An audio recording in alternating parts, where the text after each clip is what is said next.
Sadio Mané moo dugal bii bi nekk na au sommet de la pyramide. L'histoire tiendra de ce coup de génie de l'enfant de Bambali à la 78e minute qui a propulsé le Sénégal vers les cimes de la gloire, plongeant tout un peuple dans l'extase. waaw Sadio Mané moo dugal bii bi ci juróom-ñaar fukkilu minute ak juróom-ñett la dugal bii boobu nag moo daal di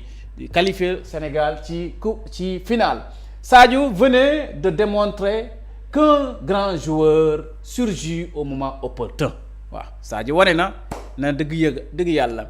moment bi nga xamante ni grand joueur day créer ay opportunités par rapport à ce événement bi. Des frayeurs, les Sénégalais en ont connu avec la sortie de Kalidou Koulibaly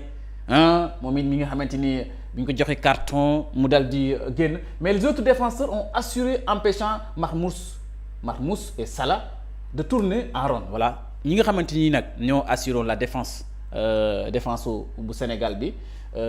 ñaar ñi défenseurs yi dañ leen téye woon lu mel ni Marmoush ak Salah dégg nga ay attaquants yu taxaw la. Cette qualification porte la marque d'un collectif homogène avec comme leader incontestable Sadio Mané. lii nag victoire bi wanewul lenn lu dul ànd gu ñu équipe bi ànd ñu nekk benn daal di jiital ki nga xamante ne mooy Sadio Mané. On a bien géré le match du début jusqu'à la fin. Dans l'ensemble on méritait de gagner. donc loolu la Sadio Mané wax bi mu génnee ak janook taskatu xibaar yi moom Sadio Mané moo daal di wax loolu. mbokk yi le maire de Agnam retourne au pavillon spécial. Farba Ngom sauvé par son immunité parlementaire. voilà Farba Ngom ci dossier bu bees bi nga xamante ni mu ngi tukkee ci madame Yacine Fall ministre de la justice garde des sceaux moo ko xam ci point de presse bi. Farba Ngom nag immunité parlementaire bi bu ñu fàttali ko député la maire la waaye député la ci l'Assemblée nationale. immunité parlementaire moo tax dossier bii moo ko nar a sauvé. Farba Ngom a fait face hier au procureur de la République suite à la découverte de 2 téléphones portables dans sa cellule. Selon le ministre de la Justice, le procureur Ibrahima Ndoye a ordonné son retour au parquet, au pavillon spécial, sans engager aucune poursuite pour l'instant. voilà ndax mënugul engager benn poursuite contre ko moom ndax Farba Ngom dafa am immunité parlementaire di député à l'Assemblée nationale. Procureur dal di ordonné ñu yóbbu ko fi nga xamante ne mooy pavillon spécial. Cela résulte du fait que Farba Ngom est jusqu'à présent député à l'Assemblée nationale.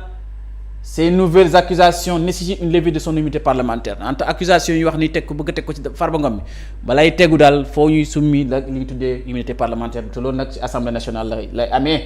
mbokk yi loolu la direct news yéenekaay dal di xëyee tey jii ñu ñëwaat ci beneen yéenekaay mooy enquête yéenekaay ñëwaat nag CAN 2025 Maroc ak Sénégal Égypte 1-0. merci Sadio. moom la journal bi xëyee ñi ngeen ko ne mbokk yi mu ne merci Sadio. le Sénégal bat l'Égypte et joue contre le Maroc en finale avec un Sadio Mané magistral. voilà Sadio Mané daal dëgg yàlla moo ñu génn ci match bi te def na jalool ju rëy mu ngi noonu mbokk yi bu ñu jógee ci lu enquête yéenekaay dañ njëkk ci critique yéenekaay déféré nañ hier au parquet suite aux révélations de garde des Sceaux Yacine Fall. aucune charge retenue contre Farba Ngom loolu la ñu wax mu ngi noonu. Le procureur de la République s'inscrit dans le sillage de son absence à la conférence de presse du ministre de la Justice. lii waxu journaliste la wala waxu journal la mbokk yi ba njëkkee ci laas yéen kaay mu waxal ni ñëw na ci les lions toute griffe d'or mu ngi ko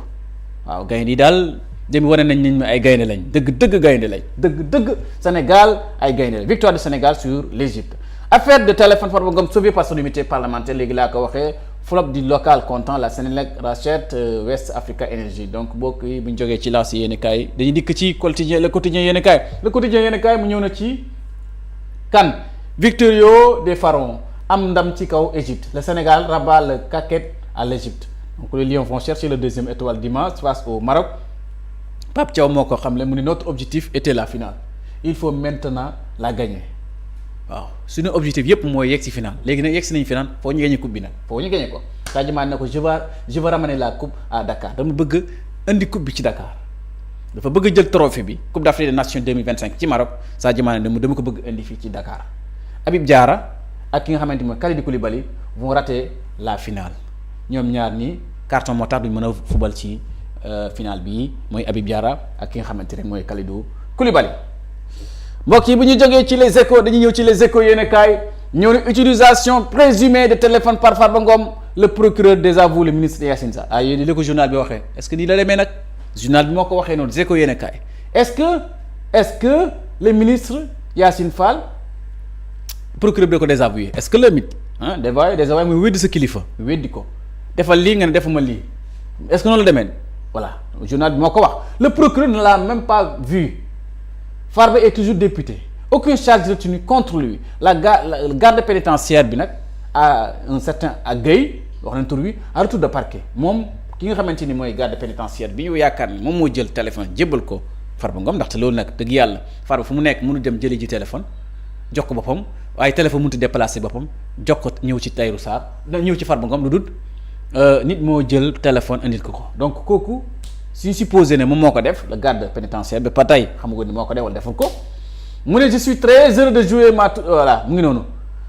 Lion final après avoir anisté l'Égypte 1-0 Sadio nous sauve et nous assomme mu ngi noonu Sadio Mané mooy wax mu ne dama am mbégte de jouer nag sama dernière Coupe d'Afrique des Nations bon Sadio tàggatoo na Sadio Mané tàggatoo na waaw le Pape Thiaw na ko déedéet le Sénégal a besoin de lui un monsieur comme lui on n'en trouve pas tout le temps mënuñ ko am maanaam Sadio ki nga xamante daal mooy Pape Thiaw daal ba mel ni ànd toog ci li Sadio bëgg a wax mooy daal bàyyi boobu moom boo dafa bëgg Sadio ñëwaat Gana Gueye ne non il n'est pas un prophète il ne connaît pas l'avenir moom Sadio Gana Idrissa Gana Gueye bi ñu ne ko Sadio daal mu ne bii mooy kanam bu mujj mu ne non loolu moom it tamit du yonantu quoi xamagul li xew suba la finale face au Maroc dimanche mbokk yi bu ñu jógee ci néew dañu ñëw ci les échos yéene kaay mu ñëw ci demi-finale kan Maroc Sénégal Égypte ñëwaat na ci pharaonique voilà mu ngi noonu Sadio Mané daal journal bi li Soleil yéene kaay moo ko xamle wax na ci wax yi am solo ci nga xamante ni moom la Sadio def l'évidence yéene kaay réseau politique dans le dossier Softcaire ba léegi muy joor coow lii Softcaire gudde Softcaire bëccëg qui est en train de qualifier l'affaire voilà point d'interrogation alors ñëw ci l'affaire Farba Ngom blanchi mu ne Farba Ngom blanchi la ñu wax seetal nañ ko ci affaire téléphonique en prison l'adjoint de maire des Agnam en garde à vue après un incident au pavillon jeune spécial du Dantec xam naa adjoint maire bi dafa demoon di xëccante buntu bi mais ni ko bëggoon dugg je ne sais pas xam lu mu def ba tax ne moom daal mu ngi nii muy Abdou Aziz Diop mujj nañ ko loxo maanaam mujj nañ ko garde à vue mbokk yi bu ñu jógee ci dëkk ci loolu dañu ñëw ci l'exclusif mu xëy ñi ci nouvelle charge contre Farba Ngom accusation au sein de PASTEF Yacine Fall les sceaux d'un sabotage diplomatique mu ngi noonu l'exclusif mooy wax de journal yi daal ñu ngi politique journal yi daal ñu ngi dàgg sant journal yi daal ñu ngi wax seen xalaat voilà les dessus d'une opération de com maladroite un quart de voix à la sorte du garde sous tentative de masquer les succès de la visite présidentielle de Koweït alors mu ngi noonu ba tax ne daal ñoom ñoo am seen compte journal bi bu ne am na nu mu bindee ak nu mu jàngatee actualité bi mbokk yi bu ñu dikkaat ci beneen une libération yéene kaay muy wax l'enquête révèle que les mises en cause ciblaient les élèves et majorité mineurs saltant pour le tiktokeur harceleur xaw ma nu ñu toggee ci ay toog ci réseaux sociaux di harceler di yooyu du ko fi jar buñ di topp rek réseaux sociaux après un jeu de cache-cache avec les policiers Ibrahima Mara Balay wuyoo am na ñaar fukki at ak benn a été cueilli hier par la division spéciale de cybersécurité waaw ñoo ko jëli ji identifié déjà par la DSS 3 présumées victimes âgés de 13 ans 17 ans 19 ans ont déposé une plainte collective xam nga tamit dañ bàyyi di accélérer ci nit ñi ci réseaux sociaux parce que réseaux sociaux bi loo fi def mën na la identifier mën na la jàpp yooyu tamit da ci xale di yeewu te nag def lu yenn yi moo baaxul daal def yu baaxul moom baaxul rek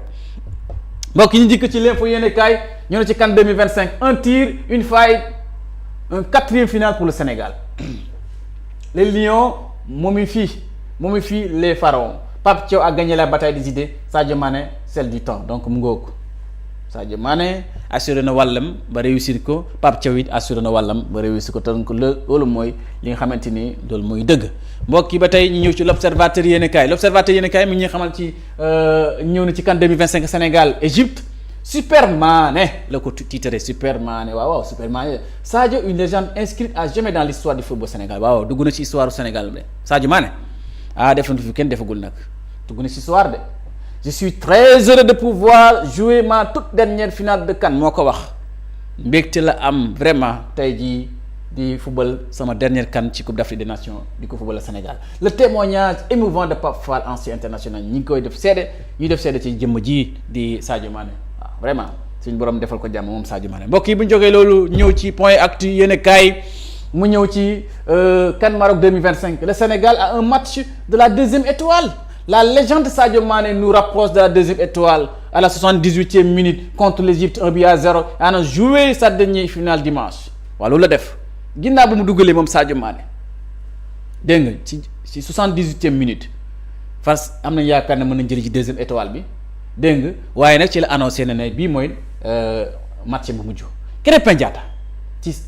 Diatta solide en défense, clinique en attaque, allié, sérieux et constant et s'inscrit dans le cœur des Sénégalais. Krépin Diatta jàmbaar la def na lu rëy ci moom it ci Coupe d'Afrique des Nations bi 2025 bi. Oui, Mamadou Sarr assure avec brio l'intérim du ministre de la Défense Kalidou Koulibaly bi ñuy tuddee ministre de la Défense jàmbaar la moom Kalidou Koulibaly kenn du moom. Mamadou Sarr bii di doomu Pape Sarr moo daal di jëloon place am moom it diggante bi mu remplace Kalidou Koulibaly def na lu rëy ci terrain bi. Mohamed Salah inexistant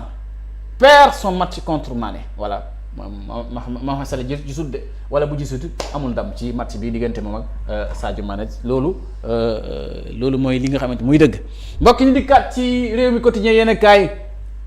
affaire de téléphone saisi dans sa cellule mu ne aucune charge retenue contre Farba Ngom bu ñu ko waxee loolu day mel ni rek waaw dara fekk ko ci te nag mbir dafa am lu ko gàllankoor mooy immunité parlementaire am mbokk yi le CDEPS annonce une plainte contre Cheikh Bara Ndiaye collectif des divisions éditeurs de la presse sénégalais maanaam daal ni ci collectif bi nekk éditeurs yeeg diviseurs yeeg patron de presse yeeg boole nañ ne dañu def benn plainte contre Cheikh Bara Ndiaye waaw ñu ne Cheikh Bara Ndiaye daal da leen tooñ ñoom waa presse bi Cheikh Bara Ndiaye xuloo ba mbay waa presse xam que ni ñu juboo mbokk yi bu ñu jógee ci loolu dañ ñëw ci source ay yéene kaay accusation légère et amalgame grossier de Cheikh Bara Ndiaye autour de la journée sans presse di wax ci journée sans presse moom Cheikh Bara Ndiaye ci émission boobu di Seneweb le CDEPS se promet d'en tirer toutes les conséquences juridiques le conseil des diviseurs éditeurs de presse du Sénégal charge le député Cheikh Bara Ndiaye après ses déclarations sur une web liant Farba Ngom à la journée sans presse du 13 août 2024 Cheikh Bara Ndiaye nag dafa mel ni da wax ne journée sans presse Farba moo ne woon seen ginnaaw man patron de presse yi dañu doon def seen journée sans presse avec Farba Ngom moo tax nag CDEPS bi mer na mu futtu ne daal dañuy traduire Cheikh Bara Ndiaye devant la justice pour le patronat de la presse il s'agit d'une affabulation de plus dans une offensive méthodique du régime contre les médias privés face à ces accusations Mamadou Ibra Kane ici waaw Mamadou Ibra Kane de moom moo jiite nee na CDEPS bi annoncé na leur intention de tirer toutes les conséquences juridiques pour traduire Cheikh Bara Ndiaye ci devant la justice Sénégal gagné na Égypte voilà mu ngi noonu voilà Souweyna Joeyna donc kay na couscous kay na en tout cas mu ngi noonu voilà mbokki ba jógee source ay yéene kaay dañuy dikk ci le Sud Quotidien yéene kaay ba tey ñëw na ci CAN Maroc bi 2025 en finale Sadio Mané pharaon Égypte mu ngooku Sadio ngooku voilà Sadio mu ji nekk pharaon Égypte moom moo dóor Égypte bu ñu ñëw ci loolu thème mooy yéene kaay lan la wax sur le podium 3 fois lors des 4 dernières éditions de CAN les Lions pour une deuxième étoile waaw mu ngooku moom bi la ñuy xaar ci ñoom ñu am deuxième étoile vraiment lu jot na ñu jàpp Maroc dóor ko dóor yi métti ba pare soog a ñëw na dal leen wax ñi accompagner ñu waajal ñi Maroc waajal ñi ñëw andiwaale suñ coupe bi mbokk yi le tribune yéen kaay ma wax ci le Sénégal ba l'Égypte en demi-finale de la CAN donc Sadio pharaonique dont Tanger et marche sur Rabat mu ngi noonu Sadio Mané lañ la tapis rouge nga gis fi affaire de téléphonique le procureur désavoue le ministre bon lii de la ñu wax est-ce que noonu la demee tribune yéen kaay ko wax mbokk yi ba ndikkee ci loolu dañu ñëw ci Vox Populi demi-finale de la CAN Maroc 2025 Sénégal Égypte 1-0 Sadio Mané envoie les Lions en finale de rêve contre le Maroc la Nacho confirme son leadership incontestable annonce sa dernière CAN ngooku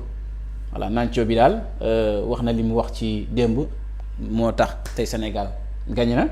ak équipe bi ñu ànd ak waaye vraiment nee na daal moom mooy nekk dernière kanam ci Sénégal loolu moo ko wax Sadio Mané ko wax Walf Quotidien yéen a kaay Sénégal Égypte demi-finale 1-0 un peuple un but une finale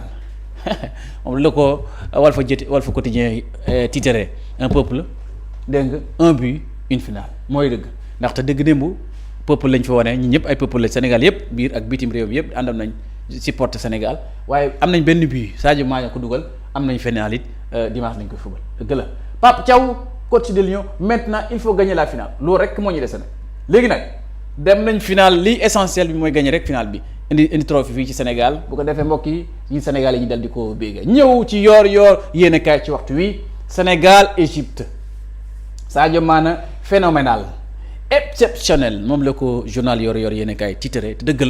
la moom dëgg yàlla mi wax ci moom loo wax ci Sadio rek am nga loo bàyyi. Le Sénégal a chaviré dans l'ivresse à l'issue d'un match historique où les Lions de la Teranga ont imposé leur loi aux Pharaons 1-0 au terme d'un combat tactique d'une rare intensité. Si le collectif de Pape Thiaw a brillé par sa discipline et sa rigueur, un homme a littéralement survolé les débats. Sadio Mané, auteur du but libérateur et moteur de chaque offensive, l'enfant de Bambali a livré une prestation phénoménale,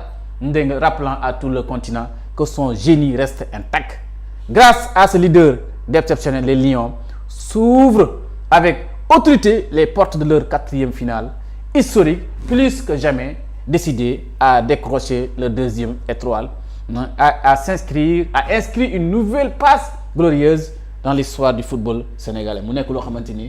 lii da la yor kaay dala la tàpperu Sadio Mané dal di ko ndokkel wax ci ma wax yi rafet yoo xamante ni dëgg yàlla li muy def ci équipe nationale du football bi Sadio moom rayukaay la ci bépp joueur bépp international sénégalais ci Afrique sax ku ne bëgg nga mel ni sénégalais mën na nga Sadio Mané même sa monde bi ku mel ni Sadio Mané kon mbokk yi ami téléspectateur lii leen indi loon ci li gën a fas ci xeetu yéen kaay jërë ngeen jëf. jërëjëf mi ngi noonu mbokk yi ñu jaajëfal leen bu baax a baax jaajëfal Maimouna Diédhiou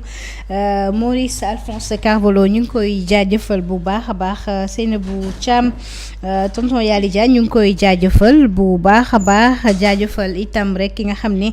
moom mooy Fatou Mbacké Sambou jaajëfal nañu ko bu baax a baax ak sama turandoo Ndeye Goudia bi Cheikh tamit ñu ngi koy nuyu bu baax a